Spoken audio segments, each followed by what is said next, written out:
بھارتی ریاست جموں کشمیر کے گرمائی دارالحکومت سری نگر میں واقع ڈل جھیل جتنی زیادہ معروف ہے اتنی ہی تیزی سے اب یہ سکڑ رہی ہے۔ ڈل جھیل پر لوگوں کے قبضے کی وجہ سے دن بدن سکڑنے کے علاوہ اس کا پانی آلودہ ہوتا جا رہا ہے۔ دوسری طرف متعلقہ محکمہ یہ بات ماننے کے لیے تیار نہیں ہے کہ ڈل جھیل کو کوئی نقصان پہنچ رہا ہے۔ لوگوں میں پرسپشن کہ ڈل کا پانی گندا ہے۔ ڈل کا پانی اتنا گندا نہیں کہ ہر روز پی ایچ ای ڈپارٹمنٹ کہیں لاکھ گیلن سٹی کو سپلائی کرتے ہیں، صرف وہ کلورین ڈال کے سپلائی کرتے ہیں۔ لوگوں میں یہ وہم ہے کہ ڈل کا پانی گندا ہے، جس کو اسکول کے بچے ہر سال ننے منے بچے ڈل کراس کرتے 3-4 گھنٹوں میں وہ پانی میں رہتے ہیں تو سوئمنگ کرتے ہیں، ڈل کراس کرتے ہیں، تو آج تو کوئی کمپلینٹ نہیں آئی۔ سیاحت جموں کشمیر کی معیشت کی ریڑھ کی ہڈی ہے اور شہر کے بیچوں بیچ واقع ہونے کی وجہ سے اکثر سیاح وادی میں آتے ہی سب سے پہلے ڈل جھیل کا رخ کرتے ہیں۔ مقامی آبادی کا کہنا ہے کہ ڈل جھیل کے آس پاس رہائش پذیر لوگوں کو ابھی بھی وہ حقوق نہیں مل پا رہے ہیں جس کے وہ حقدار ہیں۔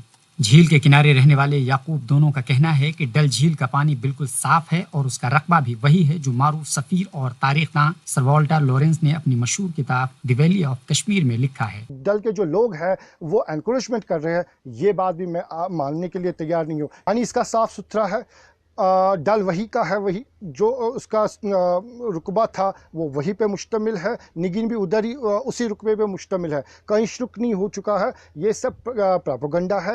لوگ اس میں زیادہ وہ فیک پوسٹس ڈالتے ہیں کہ ڈل ہیز بین شرنک یا نگین لیک۔ آپ دیکھیے میرے بچپن سے ابھی تک نگین وہی کا وہی ہے، کہیں شرک نہیں ہوا ہے۔ ریسنٹلی ریموٹ سینسنگ ڈپارٹمنٹ اس پہ کام کر رہا ہے، انہوں نے وہ سیٹلائٹری امیج دے دی، تو اس میں انہوں نے مینشن کیا کہ ڈل 25 اسکوائر کلومیٹر وہی جو سر واٹر لاڈرس نے بتایا تھا، لیکن جو واٹر سرفیس اس وقت 18 اسکوائر کلومیٹر وہ بڑھ گیا، وہ آج 20.21 اسکوائر کلومیٹر۔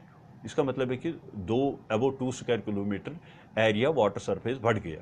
مقامی لوگوں کا کہنا ہے کہ ڈل کے ارد گرد کئی برس پہلے جتنی آبادی تھی آج اس میں اضافہ ہوا ہے، جس کے لیے حکومت نے رخرت کے نام کی زمین یہاں رہنے والوں کو منتقل کی ہے، تاہم وہاں بھی ضروریات زندگی کی عدم دستیابی کی وجہ سے لوگ وہاں منتقل نہیں ہو پا رہے ہیں۔ جو بھی کامیاب حکومتیں آئی ہے ابھی تک، انہوں نے ہم سے یہی وعدہ کیا کہ ہم ان ڈل والوں کو منتقل کریں گے۔ 1200 plots have been approved for Dal dwellers کا ہے وہ 1200 پلاٹس۔ اسی طرح جو ریکرت میں آپ نے کہا، فاروق صاحب نے کہا کہ ان کو ریکرت منتقل کریے، ان کے ساتھ ان کے لیے 2200 پلاٹس ہم نے بنا کے رکھے ہیں، مکانات بنائے ہیں ان کے لیے، ہاؤسنگ کالونی بنائی ہے۔ کہاں ہے وہ کالونی؟ جن کو آپ نے وہاں پہ منتقل کیا وہ واپس بھاگ رہے ہیں کیونکہ ایمینٹیز نہیں ہے، فیسلٹیز نہیں ہے۔ ڈل جھیل کے بچاؤ اور دیکھ ریکھ کی ذمہ داری محکمہ lakes and waterways development authority کو دی گئی ہے۔ انہوں نے بھی ان الزامات کو مسترد کر دیا ہے کہ ڈل جھیل کو کوئی نقصان پہنچ رہا ہے۔ متعلقہ محکمے کا کہنا ہے کہ انہوں نے اخباروں میں اشتہار شائع کروائے ہیں کہ اگر ڈل جھیل کے اصل رقبے کا کوئی ثبوت کسی کے پاس ہے تو متعلقہ محکمے سے رابطہ کر سکتے ہیں۔ محکمے کے ترجمان نے کہا کہ کوئی بھی فرد ایسا کوئی ثبوت فراہم نہیں کر پایا جس سے یہ ثابت ہو کہ ڈل کا رقبہ 25 کلومیٹر سے زیادہ ہو سکتا ہے، جو کہ سر والٹر لورنس نے دعویٰ کیا ہے۔ اس میں ایک ہی ہے کہ جو سر واٹر لارڈرس نے ویلی آف کشمیر میں مینشن کیا ہے 1895 میں Dal was 25 square kilometre. At that time water surface was 18 square kilometre.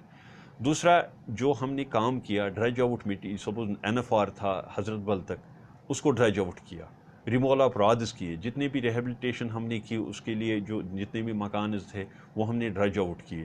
اس سے کیا ہو گیا کہ اس سے واٹر ایریا بڑھ گیا۔ ترجمان کے مطابق ڈل جھیل میں غیر قانونی تعمیرات کو روکنے میں وہ کافی محنت کر رہے ہیں۔ ان کے مطابق ان کی انفورسمنٹ شاخ نے سال 2015 سے رواں برس تک 650 غیر قانونی تعمیرات کو منہدم کرا دیا ہے۔ انہوں نے کہا کہ غیر قانونی تعمیر میں استعمال کی جانے والی 617 گاڑیاں اب تک ضبط کی گئی ہیں اور ان افراد کے خلاف مقدمہ بھی درج کیا گیا ہے۔